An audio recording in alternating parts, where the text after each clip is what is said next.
Ini adalah lagu untuk Abuya. Dalam lagu tu membawa fahaman sesat. Wahai Abuya, taubatkanlah kami, kasihani kami, ampunilah kami. Kita akan share dalam video kali ini, jadi tengok video ini sampai habis.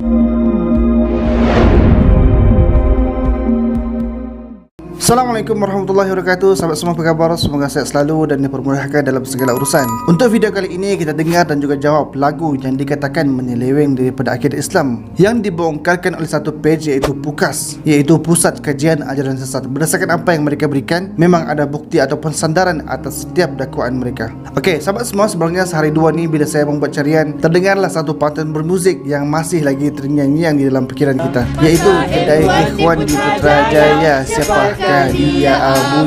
Abuya seorang yang teliti, sudah tentulah PBT. Dengan satu lagi Power Kaabah. Memang syadu lah lagu dia. Power Kaabah, kini kembali bersama Abuya Al-Fatah ini keluar dari Kaabah berkat lambaian tangan istrinya.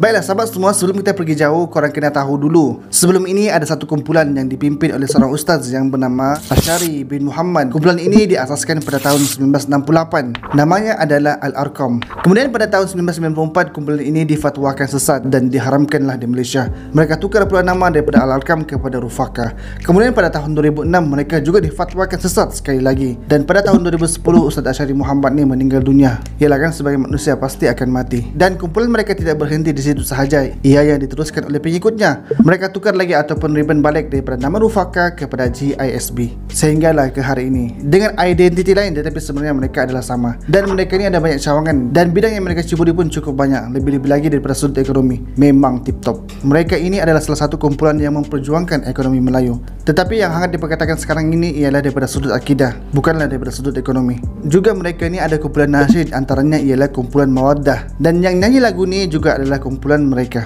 Sahabat semua, dikatakan lagu ini adalah doktrin untuk ahli mereka sahaja. Kiranya ia khusus untuk orang tertentu sahaja, tetapi kali ini ia dah pun tersebar. Tanpa membuang masa, jom kita dengar sama-sama.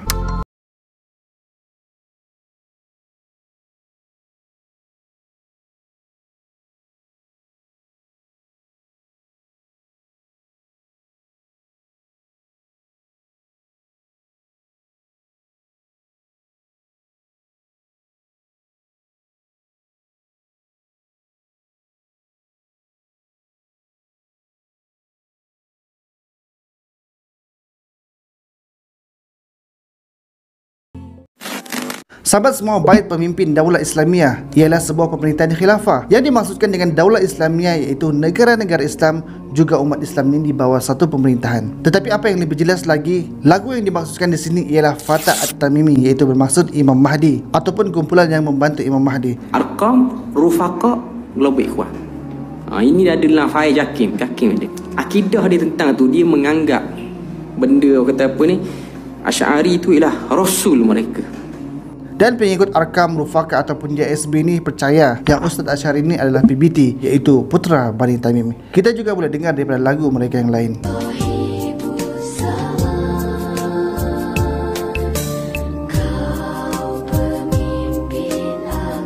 Abuya seorang yang teliti, sudah tentulah PBT. Asy'ari PBT itu memang dah tersemat dalam kepercayaan pengikut JSB, dan dialah yang disebutkan sebagai pemimpin Daulah Islamiyah daripada Bani Tamim. Sahabat semua, sebenarnya yang disebutkan dengan Bani Tamim itu ialah berdasarkan sabda Rasulullah yang bermaksud akan keluar daripada keturunan ini Sayyidina Ali. Seseorang akan memenuhkan bumi ini dengan keadilan. Jika kamu telah melihatnya, maka hendaklah kamu bersama pemuda Bani Tamim yang datang daripada arah timur, dan dia adalah pembawa panji Al-Mahdi. Dan yang dimaksudkan dengan Tamim itu ialah Melayu, kerana huruf Tah bermaksud tanah, Mim pula bermaksud Melayu. Tanah Melayu adalah Bani Tamim. Dakwaan ini sebenarnya tidaklah ada asasnya, hanyalah klaim, kerana Bani Tamim adalah keturunan seorang tokoh bernama Tamim bin Murrah bin Ud bin Tabikah Amru. Mereka ini adalah orang Arab dan memeluk Islam pada tahun kedua Hijrah. Tetapi Ustaz Asy'ari ini semasa hayatnya mendakwa dirinya sebagai putra Bani Tamim yang boleh berhubung dengan Imam Mahdi dan juga Rasulullah. Dan perhubungan itu pula dalam keadaan mimpi ataupun sedar, iaitu yaqazah. Juga dia adalah pemimpin pilihan Tuhan dan juga menjadi bayang Nabi. Kita boleh dengar pada lagu mereka. Utusan Tuhan yang mewarisi manusia zaman, engkaulah pemuda yang dijanjikan. Kau diutuskan untuk menunaikan janji Tuhan yang telah dikhabarkan oleh Rasulullah. Dirimu adalah bayangan Nabi. Selain itu, geng Al-Arkam ini juga mendakwa pengasas tarikat Muhammadiyah, iaitu Syekh As-Suhaimi sebagai Imam Mahdi yang gaib sekejap sebelum datang balik untuk pimpin umat Islam.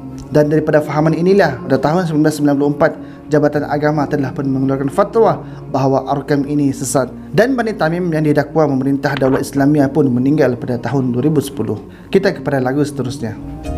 Abuya, ampunkan kami.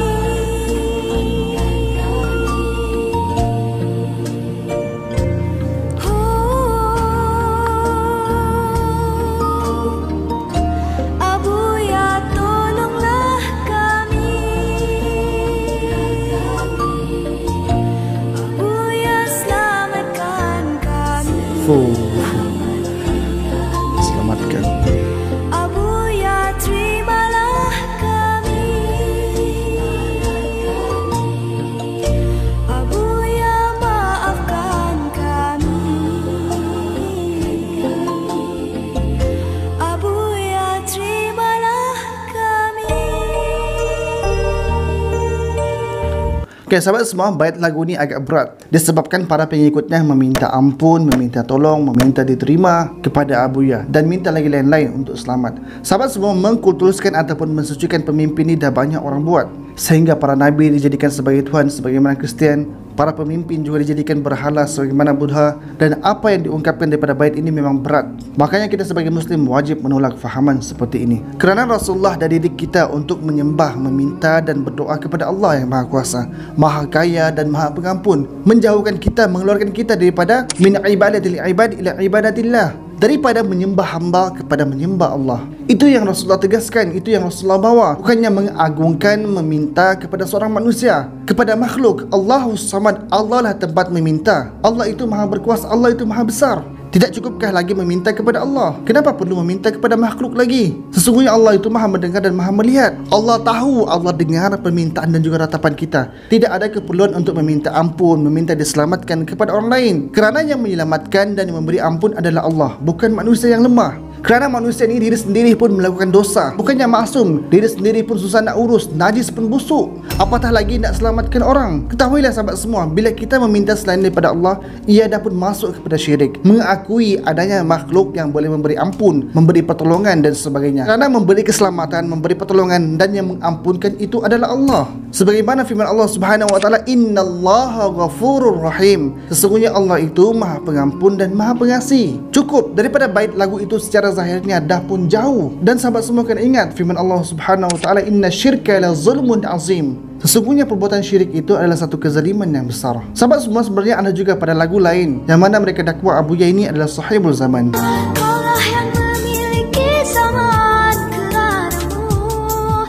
dunia Tuhan selamatkan dari segala kehancuran. Manusia menyerahkan diri padamu, kerana padamu ada kunci keselamatan dunia akhirat. Pemuda wanita yang dijanjikan, di tangannya lah berlaku daulah yang dinantikan. Daripada dakwaan ini, mereka mengatakan dunia diselamatkan sebab adanya Abuya. Kalau tak, memang dah habislah dunia ni. Ini juga satu kenyataan yang batil. Seolah-olah mengatakan kalau Abuya tak ada, habislah, dah kiamatlah dunia ni. Hancurlah tanah Melayu ni. Dunia ini nak kiamat ataupun nak hancur itu adalah atas kehendak Allah Subhanahu wa taala, bukannya makhluk. Apakah daya dan kuasanya seorang manusia yang lemah, kena penyakit, nak berjalan pun susah sampai memerlukan kerusi roda untuk pertolongan? Sahabat semua, Allah akan sertai, makhluk kucinai akan sertai. Allah Maha Berkuasa, makhluk tidak ada kuasa. Jika Allah berkehendak, maka Allah akan lakukan sebab Allah Maha Berkuasa. Tidak pun memerlukan makhluk-makhluk yang kecil seperti kita ni untuk menjadi penyebab terhalangnya kekuasaan Allah. Tidak, kita ni lemah.